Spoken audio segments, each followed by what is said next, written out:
Two other claims I wanted to address.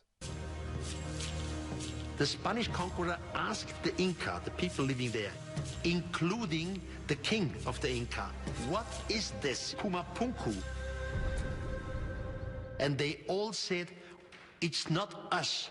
It's not our forefather who make this. This were made by the gods in one single night. Usually a king is proud about what his people did, about the precision and so on. In that case, the chief and the people said, no, it was not us. It was the gods who made it. If you understand a little about the Incan imperial system and religion, you will understand why the Incans didn't claim the site, and even why they claimed that it had a supernatural origin.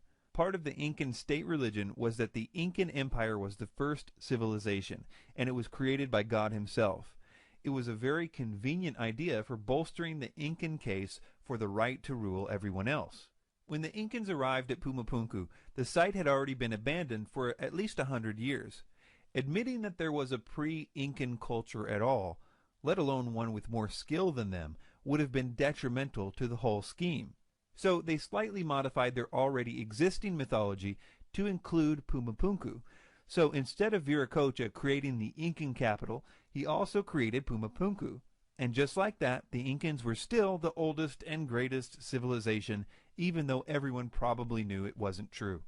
And finally, Ancient Aliens says the following about what the ancient local people believed regarding who constructed Pumapunku. Local legends suggest that Tiwanaku was built as a site of religious pilgrimage to celebrate the arrival of sky gods. But this is a total lie. Viracocha came from the sea, not from the sky. This is a very sneaky move by Ancient Aliens, in my opinion. So, in conclusion, the stones are not made of granite and diorite. The stones were easily workable with the tools available to the Andean culture, tools which we know included high-quality metal alloyed chisels. These tools would have been more than sufficient to make the angles seen at Pumapunku. The faces of the rocks have been finished using a polishing technique after being rough-cut using stone hammers, evidenced by the unfinished stones and hidden areas of the finished stones. The moving of the stones was not as difficult as Ancient Aliens makes it seem, especially when you take into account that they are telling people that the stones weigh 600 tons more than they actually do. The stones have telltale drag marks and hoisting holes for ropes, all showing that they were not levitated as Ancient Aliens would have us believe.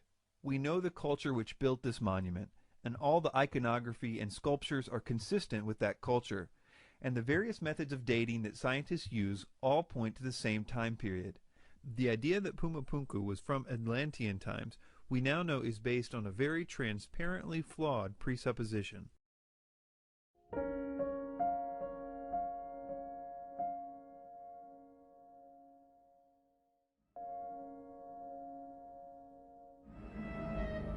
Perhaps the most familiar and most mysterious megalithic structure in all the world is the Great Pyramid of Giza.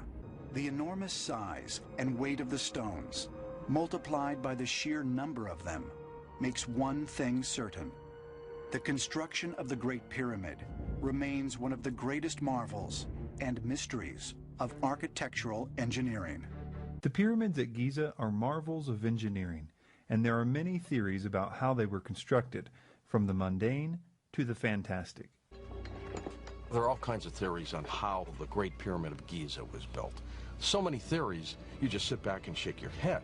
And that includes ET visitations, levitating the blocks with some kind of sound system. One place we can learn a lot about Egyptian stone-cutting methods is from the so-called unfinished obelisk. Here we have a 1,000-ton obelisk made of granite, which was abandoned midway through the project because of a crack that developed. This stone, because it is unfinished, gives us direct insight into how they cut and shaped granite, as well as other stones. On the sides we can see how these stones were separated from the quarry.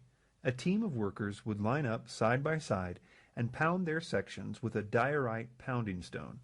Such pounding stones can be found all over this and other quarries in Egypt.